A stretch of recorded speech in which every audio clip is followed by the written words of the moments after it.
developing now. One of those House Democrats has returned from Washington, D.C. This is San Antonio Rep. Philip Cortez. He's back in Austin after breaking quorum over that controversial voting bill, House Bill 3.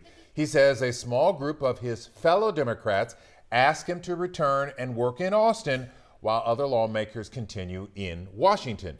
His return does not help the House reach quorum. Several Democrats would have to return for there to be a vote. Meanwhile, fellow House Dem Gina Hinojosa, who represents Austin, says Cortez made the decision to rejoin the Republicans without speaking to the Democratic delegation.